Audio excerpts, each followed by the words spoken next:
नमस्कार. विधानसभेच्या निवडणुकीसाठी सैनिक समाज पार्टीच्या व्यासपीठावर घेतलेला गोषवारा प्रथम नगर जिल्ह्याचा घेण्यात आलेला आहे की सकाळीच आम्ही आमच्या व्यायाम सत्रामध्ये एका ज्येष्ठ नागरिकाने सांगितलेल्या अहमदनगर जिल्ह्यातील तथाकथित नेत्याचं बॅकग्राऊंड पाहिलं, त्यांची तयारी पाहिली तर असं लक्षात आलं की एकही नेता लोकप्रिय असा वाटला नाही. 2 दिवसापासून आम्ही जो लोकप्रियतेचा गाजावाजा करतो आहोत त्यापैकी अहमदनगर जिल्ह्यामध्ये त्यांची काही एक भीती नाही, कारण त्यांच्याबरोबर समाज नाही, समाजाला ते प्रिय नाही. केवळ त्यांचं नाव आहे आणि इथून मागं त्यांनी पैशाच्या जोरावर काही आपली उमेदवारी टिकवली असेल, आमदारकी टिकवली असेल, परंतु आता त्यांच्यापासून अजिबात भीती राहिलेली नाही. सैनिक समाज पार्टीने केलेला 4 वर्षातला हा जो गोषवारा आहे, हा जो प्रचार आहे, हा जे लोकप्रियतेचे शिखरावर चढलेले सैनिक समाज पार्टीचे उमेदवार आहेत, त्याच्यामुळे संपूर्ण महाराष्ट्रामध्ये सैनिक समाज पार्टीचं वारं अतिशय वेगाने वाहू लागलेलं आहे आणि सैनिक समाज पार्टीचं भवितव्य उज्ज्वल दिसू लागलं आहे.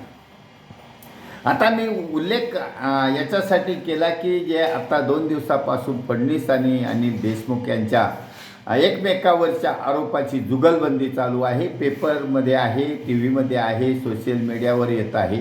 परंतु अशा गोष्टीने उलट हे चाललेली जुगलबंदी ही सैनिक समाज पार्टीच्या पथ्यावर पडणारी आहे.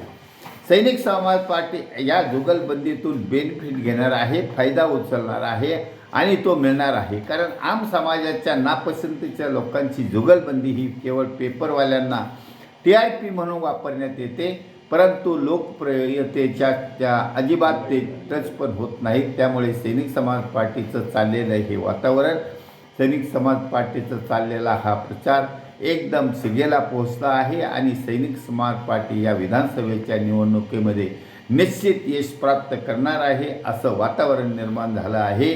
त्यामुळे आम समाजातील नागरिकांनी घाबरायचं कारण नाही. आम समाजातील नागरिक, सज्जन नागरिक हा सैनिक समाज पार्टीबरोबर असल्याचं आढावा घेण्यात आला आहे. नगर जिल्ह्याचा आढावा डॉक्टर श्रीधर दरेकर यांच्या नेतृत्वाखाली घेतला आहे. त्याचप्रमाणे महाराष्ट्रातील प्रत्येक जिल्ह्यामध्ये सैनिक समाज पार्टीच्या प्रचाराचा आढावा घेण्यात आला आणि 288 उमेदवार जवळजवळ तयार होत आलेले आहेत. कालच मला एक रिटायर्ड ACP निवृत्त पोलीस अधिकारी यांचा फोन आला होता आणि ते नाशिक जिल्ह्यामधील एका विधानसभेच्या निवडणुकीसाठी तयारी करत आहेत. असे वेगवेगळे रोज 4-5 फोन येतात. त्यामुळे आमचा आकडा 200च्या वर गेला आहे. उर्वरित 88 जागेवर सुद्धा लोक तयार होत आहेत, कारण ह्या पक्षांनी त्यांचे उमेदवार डिक्लेअर केल्यानंतर ज्यांना तिकीट मिळालं नाही असे सज्जन पण प्रतिभावान लोक या सैनिक समाज पार्टीच्या उमेदवारीसाठी धावून येणार आहेत आणि ते जिंकणार आहेत, कारण माहोल बदललेला आहे. सैनिक समाज पार्टी के अच्छे दिन आने वाले हैं. त्यामुळे सर्व महाराष्ट्रातील जनतेचे धन्यवाद. भारत वर्ष की जय. छत्रपती शिवाजी महाराज की जय. सैनिक समाज पार्टीचा विजय असो.